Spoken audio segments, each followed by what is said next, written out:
The key to money making in Hypixel Skyblock is to have multiple different sources of income. It's no secret that Skyblock can get a little bit boring and it's really easy to burn out on if you do the same thing over and over again. That being said, it's nice to switch it up.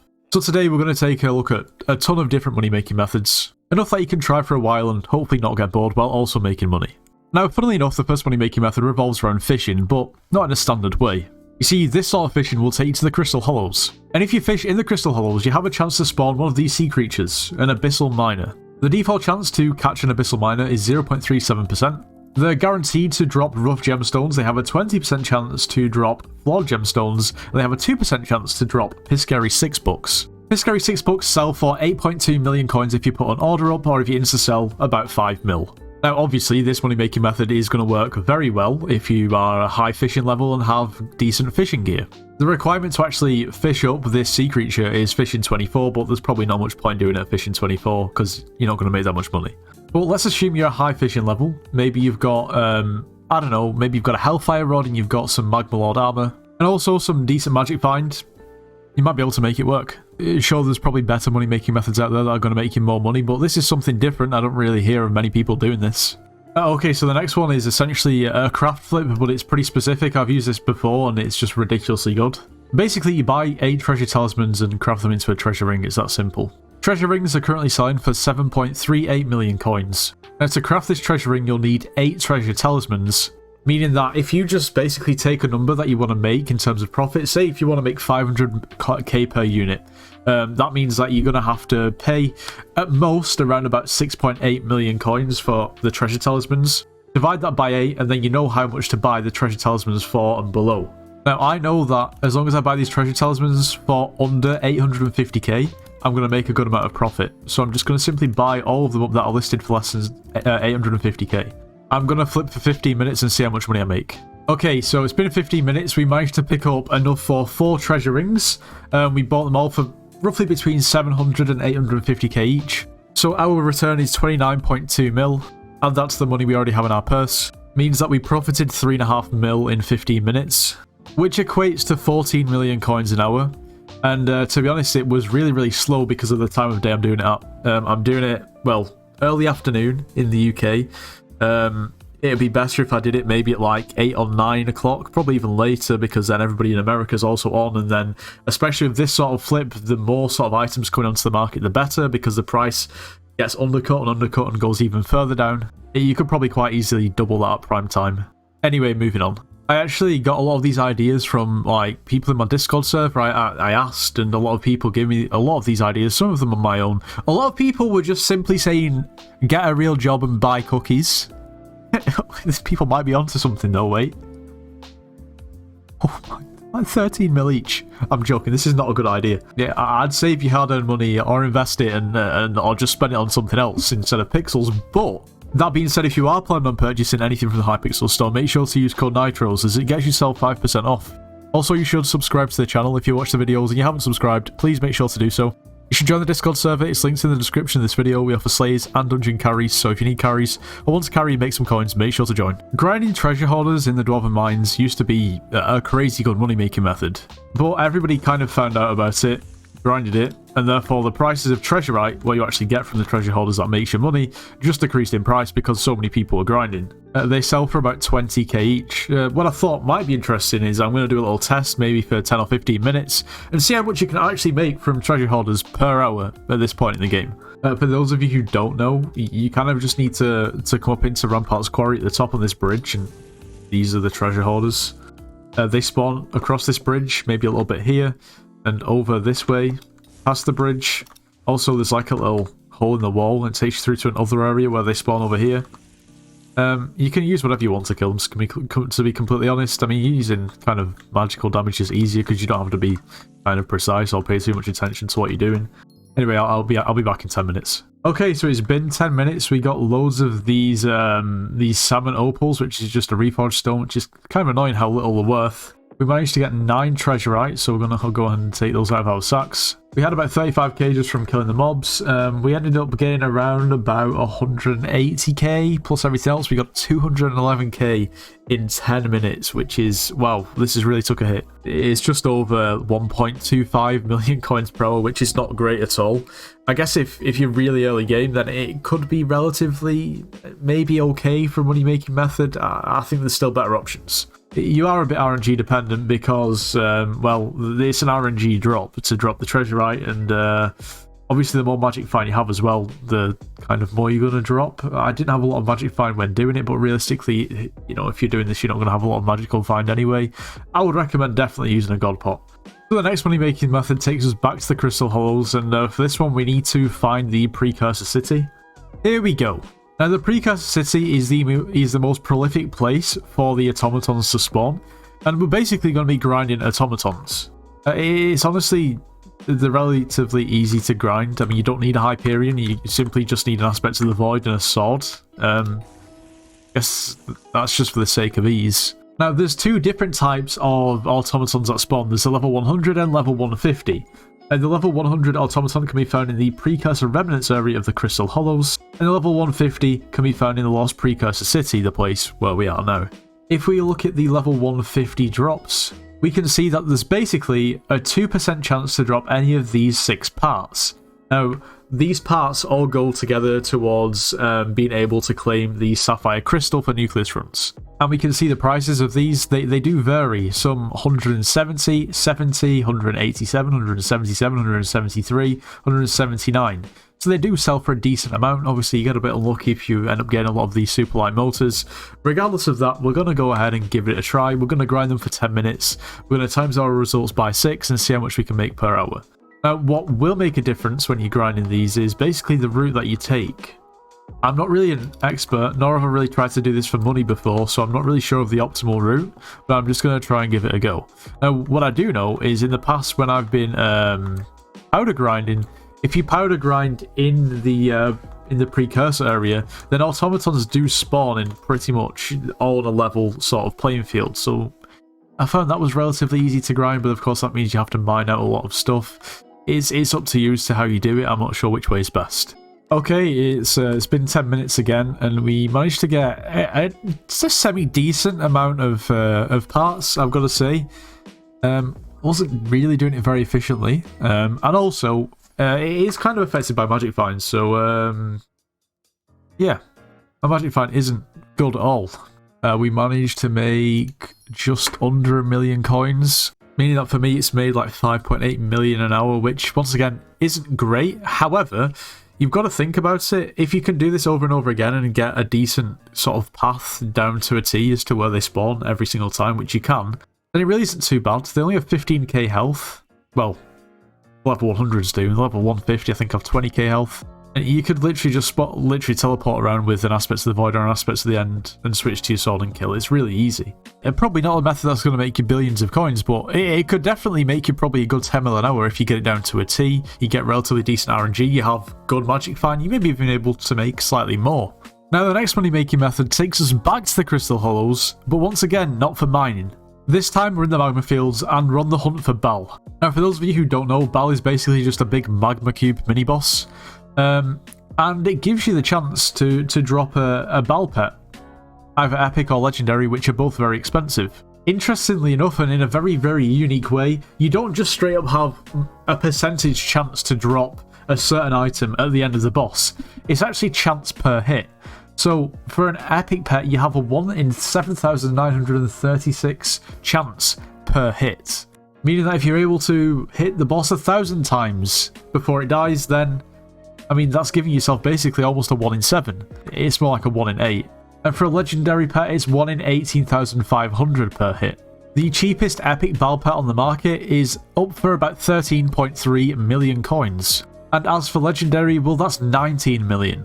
Now, the best way to actually do the Bal boss is definitely by using a full Terra set. It doesn't matter what's on the Terra, just as long as it's Terra, because, well, you hit multiple times.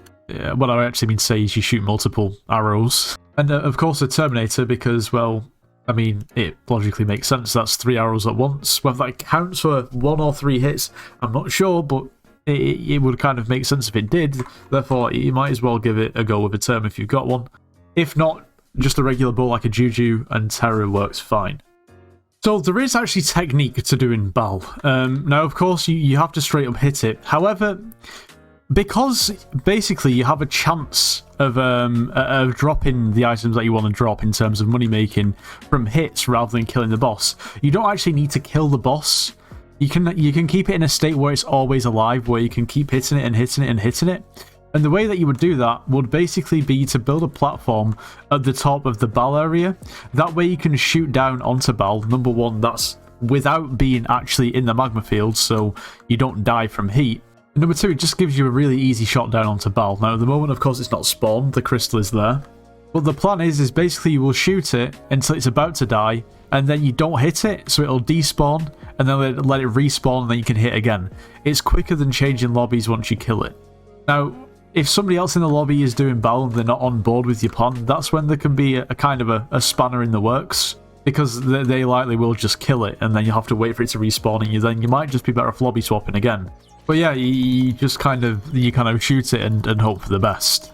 And the good thing is you can hit it for quite a while before it dies, so you do have a good chance of getting the pet actually dropped. Yeah, I kind of shot it a bit too much and it died. This is not what you want to happen. I mean, sure, you could still do this and just simply switch lobbies or wait for it to respawn. It just takes a bit longer. Okay, moving on. Okay, so next up, we're in the end, and we're going to simply test out how much money we can make per hour just from grinding Summoning Eyes, grinding Zealots. Now, what we do have is we have Zealot 5, which means that we increase the chance to find a special Zealot by 10%. Of course, the special Zealots are the Zealots that drop Summoning Eyes. We're going to do a test. We might do 10, we might do 15 minutes, and then we're going to see how much we can make per hour. I'm using a hype, and it doesn't really matter what you use. You can make it work. It's not like it's difficult to kill these things. We're going to be also grinding the Zealot Bruisers, because why not?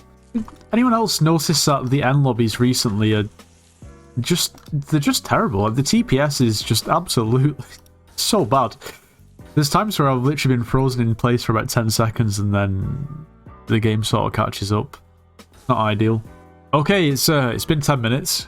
We managed to get 2 Summoning Eyes.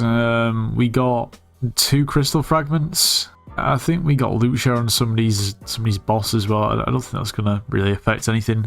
We got just over 200k just in pure coins, meaning that if we sell our inventory, we're going to make, what, around about 2.6 million coins, which isn't too bad.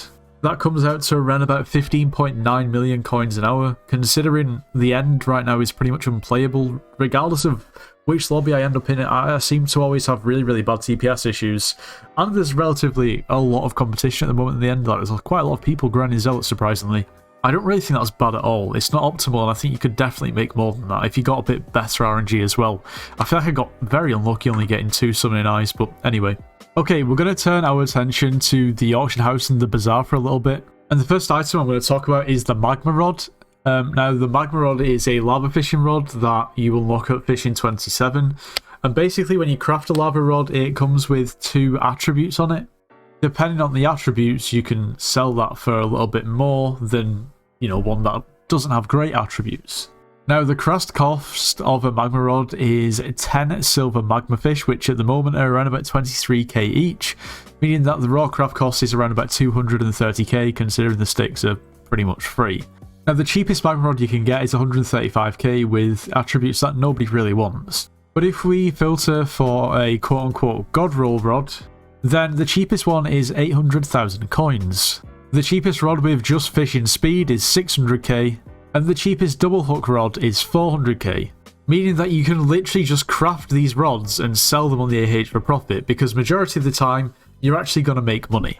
Let me demonstrate. If we put an order up to buy, I don't know, let's just instantly buy, let's say 100 of these so we can make 10 rods, that's going to cost us 2.4 million coins. We're going to go ahead and just buy a load of sticks, and not coins. And you can just go ahead and put these wherever's most convenient. You can either leave them in your inventory, or you can even just go ahead and put them in a backpack. They don't necessarily need to be on you for this to work. Then we're just going to type /recipe magma, and then click on the magma rod, and we can just quick craft these magma rods.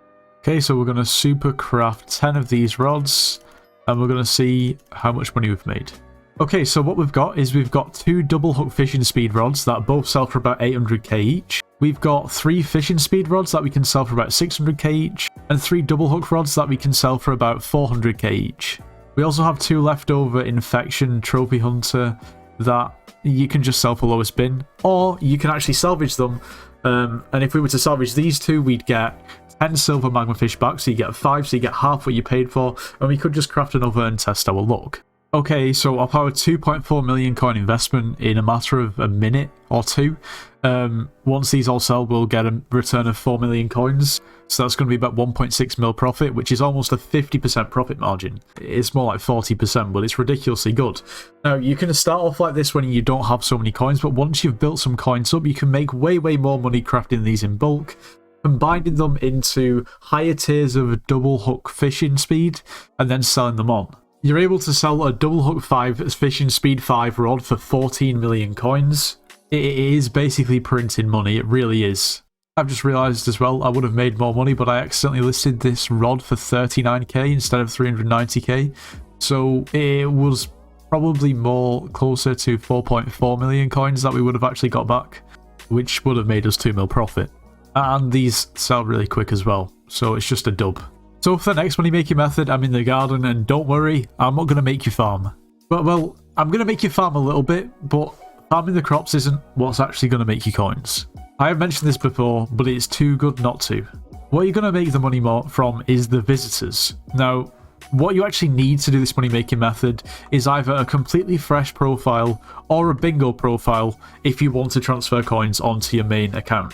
I'll give you a general rundown and a general explanation, and then we'll discuss. Now, what I will say is this method has been pretty much nerfed pretty substantially over the past few months, because basically the main outcome of this method is to get dedication 4 books.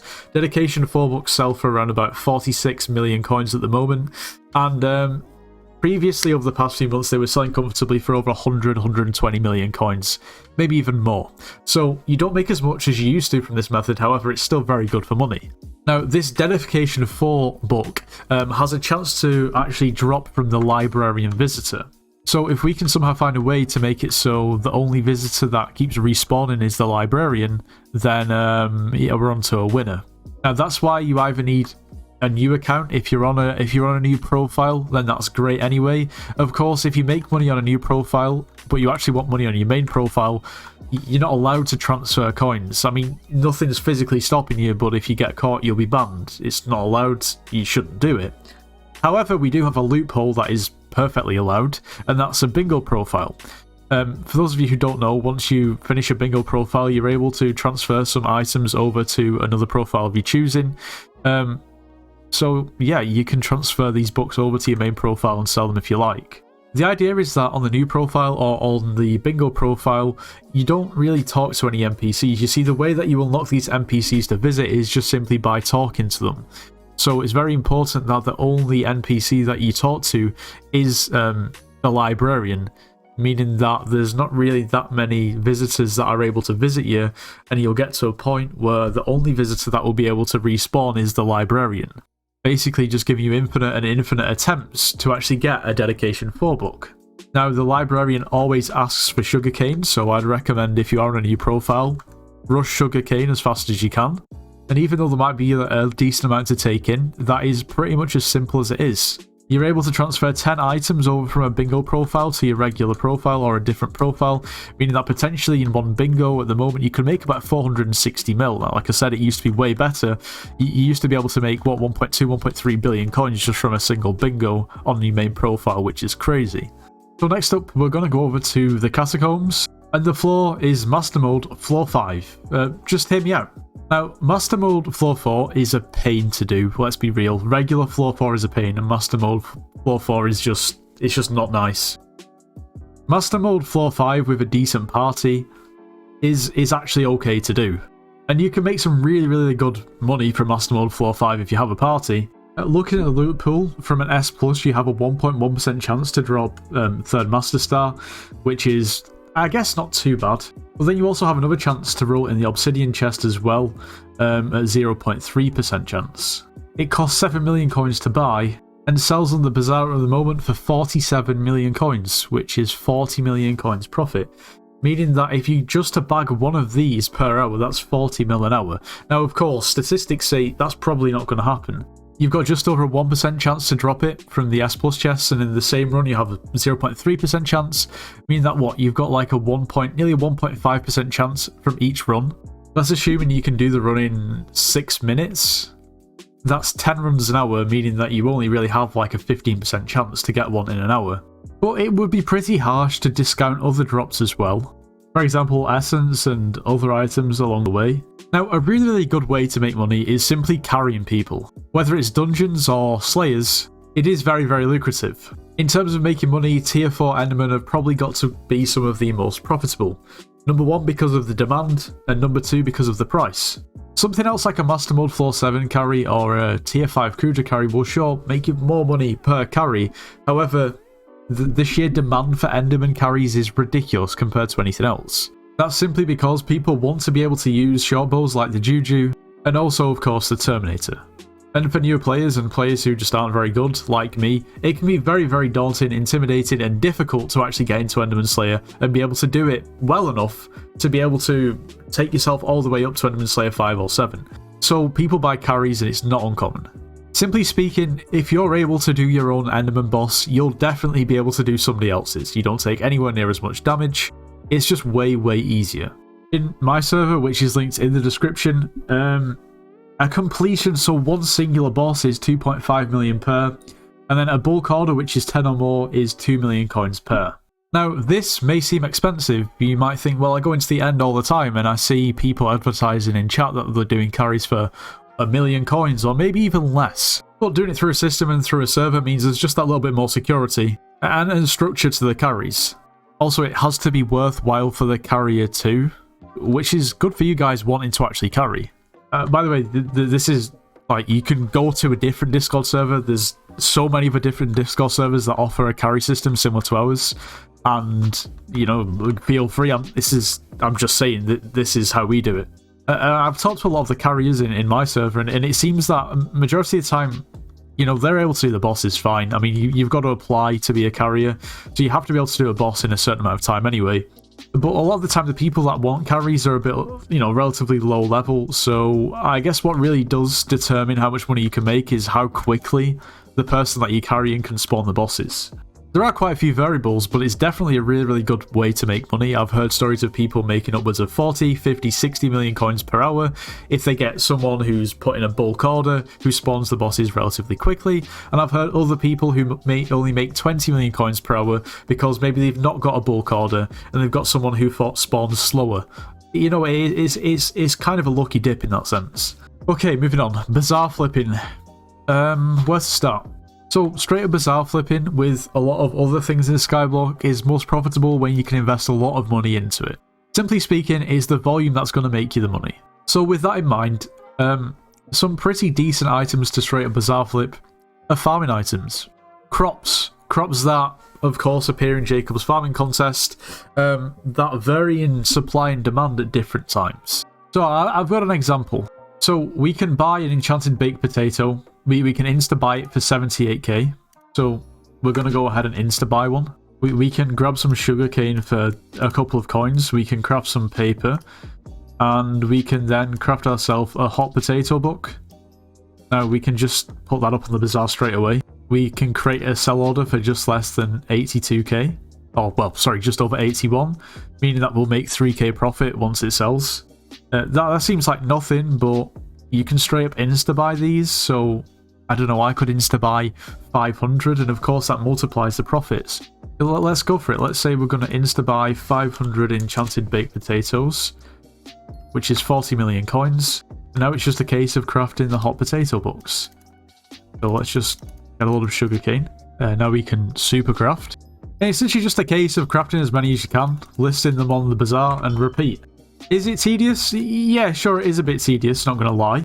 But you are making money.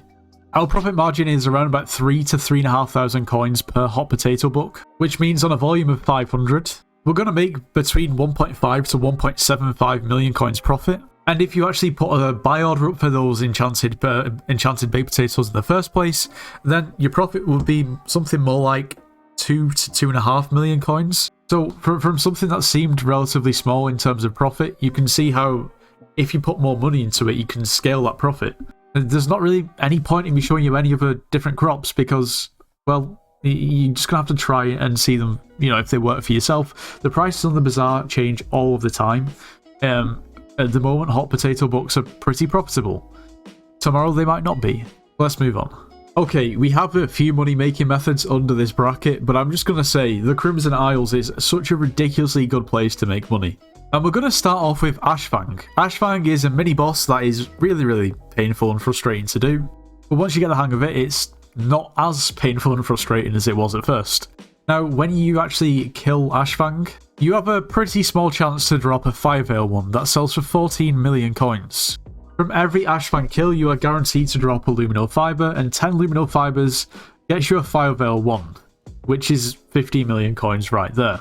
Now, I made a video maybe a couple of weeks ago now where I did Ashfang to see if I could do it and how good I was, and I wasn't very good and I wasn't very efficient, but it was profitable, I can tell you that for a fact. Same goes with a lot of untradeable things that you have to basically drop by grinding in the Crimson Isles to craft things. Those things usually sell for quite a lot.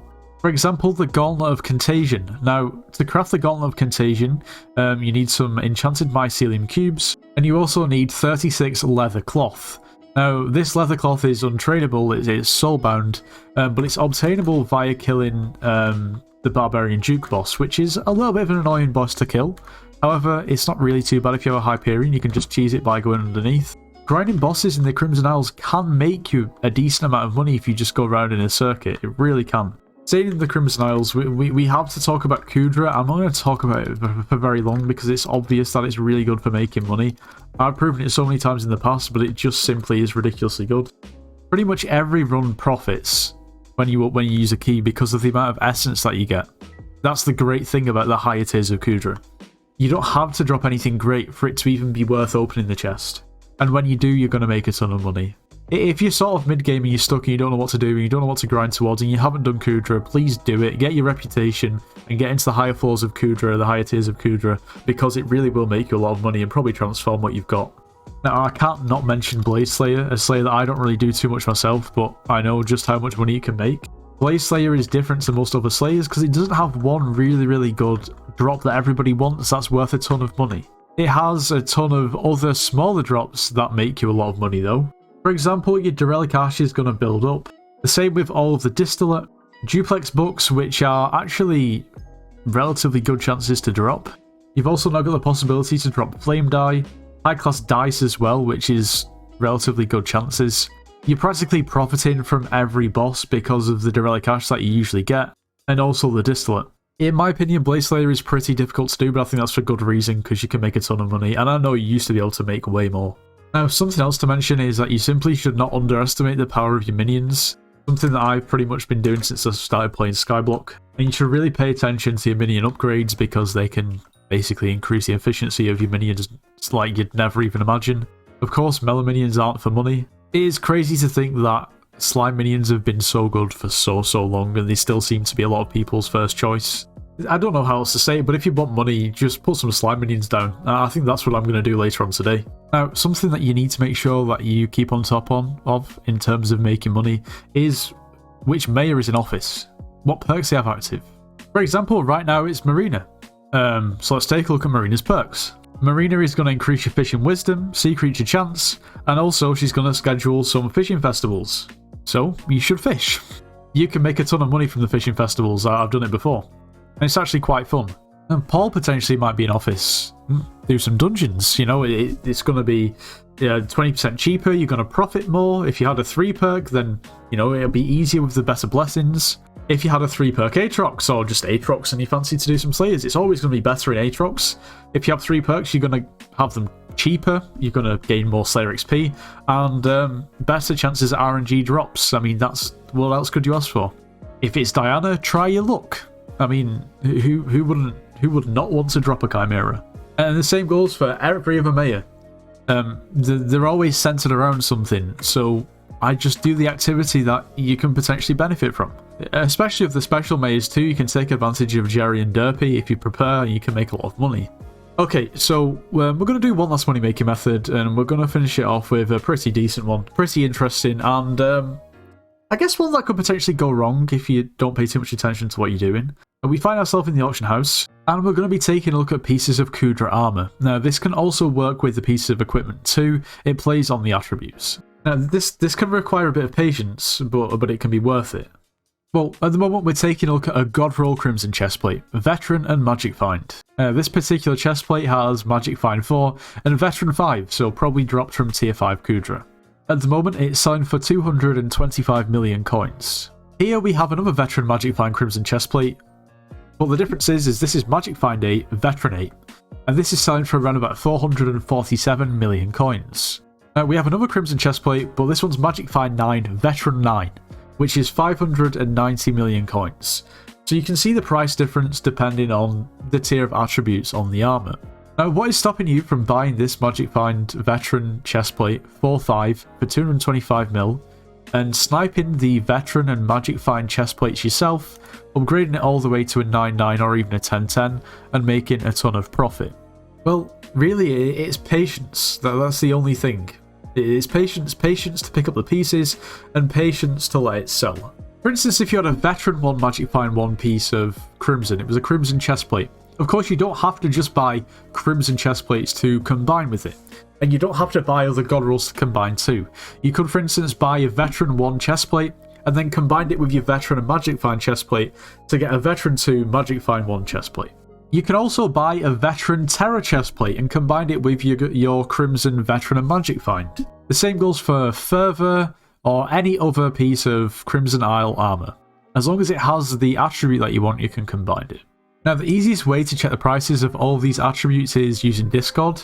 Now, in my server, we have the Cudra Gang Discord bot. You can get this on your own server. It's very, very easy, or you could just simply go to Cudra Gang's Discord server, considering it is their bot. However, we do have it on my server, so if you want to use it, then feel free. Basically, what will this actually prompt you to do? If you do /attribute and it comes up saying attribute price, then you have the option to add 1 or 2 attributes. So here I've just added Veteran, and I'll hit enter, and it shows you the cheapest helmet, chestplate, leggings and boots across the market for Veteran 1, 2, 3, 4 and all the way up to 10. It's an incredibly useful Discord bot to use when doing these sort of flips, and it can be very useful when trying to price pieces of armor that you've got from Cudra as well. Now, for instance, looking here, even if you were just trying to look and see if you wanted to buy a piece of armor, you can kind of see if it's worth it, because you can see how much each piece is actually worth individually. Like this here, Veteran 6, 25 mil for boots. This looks like a somewhat decent deal, considering the cheapest Veteran 7 is 75 mil. But then you can see there's a Veteran 8 listed for 59 mil, and then when you actually look a bit closer, it is overpriced, considering a Veteran 5 is 4.75 and a Veteran 4 is 3. Well, that's just overpriced. I mean, people paying the premium for not wanting to upgrade their own pieces of armor. But of course, this can be done with different pieces of armor. It doesn't have to be armor, it can be equipment. It can be ridiculously profitable, because a lot of people will simply pay the premium for a higher tier attribute, even if it is just a singular attribute rather than a god roll, just because they don't want to upgrade it themselves. I've been able to sell a lot of Crimson chestplates with Veteran or Dominance or Magic Find on them individually for more than they should go for, because people are lazy. Next up, I've talked about this, and so has everyone, but it just is good for money, and when you're on with other grinds, it's always great to sort of do in the background. What I'm talking about is pet leveling. You don't just have to use a golden dragon. There's many other cheaper alternatives that can make you a ton of money. Pet leveling is simply using a pet and leveling it up. Like, you'll buy a pet just to level. You might buy it at level 1, you might buy it at level 50. You get to level 100 or level 200 in the G-Drag's case, and you've basically made money from leveling a pet that you would have just used anyway at a higher level. Now, I'll always recommend, if you don't have a lot of money, to level something like a legendary Ammonite, considering you can pick a level 1 Ammonite up for 730k, and at level 100 you can sell them for 31 million coins. They also level up pretty quickly. Something to note, it is a fishing pet, so if you're not fishing, then you should definitely apply a different, like whether it's a mining XP boost or a combat XP boost, a different XP boost to it. Don't just put a fishing XP boost on it. Of course, that can change depending on what you're actually doing to level the pet. But yeah, it's easy to level and it's a ridiculous amount of profit for basically doing something that you would have done anyway, that's just playing the game. For those of you that are curious, the Golden Dragon has decreased in value of money that you can actually make from leveling the pet because so many people have discovered that it's such, you know, a good way to make money. You can buy a level 1 a Golden Dragon egg for 603 mil. Your cheapest level 100 pet with no candies is 682, so you don't really, you know, put a massive amount of value on it from level 1 to 100. I guess it's still 80 mil. And then at level 200 you can sell it for 990 million coins with no candies. Let's call it a billion. It has decreased a lot. These Golden Dragon pets used to comfortably sell for between 1.2 to 1.3 billion, meaning that that'd be an extra 2 to 300 million profit. But regardless of that, if you level it from 1 to 100, you're making 400 mil, and if you level it from 100 to 200, you're making about 300 mil, which is still really good.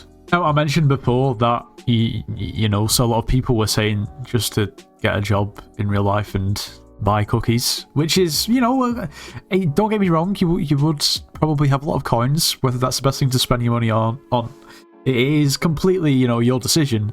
But how about you actually just use the booster cookies? Don't sell them, just use them. And if you have a high enough fame rank, you'll actually make more money than you would from the bits, and then selling the items from the bit shop, than you would if you actually straight up sold the cookies. Now, I must admit, at the moment, cookies are ridiculously expensive. Let's just take a quick look. Yeah, the best part of 13 million coins a cookie, meaning that to, of course, make 13 million coins back, you're going to have to be a pretty high fame rank at the moment.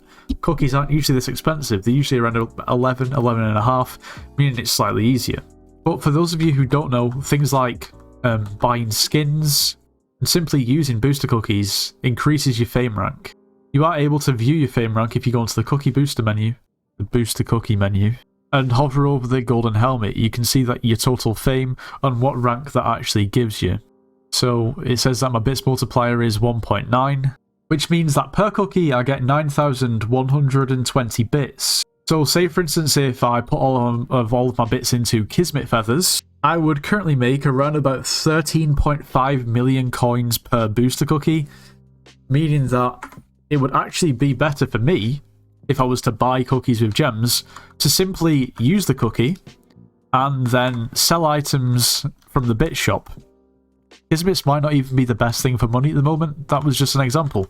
But I guess you can make your own decision by checking your fame rank and seeing what's really worth it. So there we go, I counted 20 money making methods. Maybe not some of the best money making methods, but I've tried to be a little bit more obscure with these ones, and maybe ones that aren't as well known. Of course, there's some that are still well known in there. You know, crazy, I'm the first person to ever mention that pet leveling is profitable. It's crazy, I know. Yeah, but hopefully at least one of the methods in this video has helped you and can make you some money.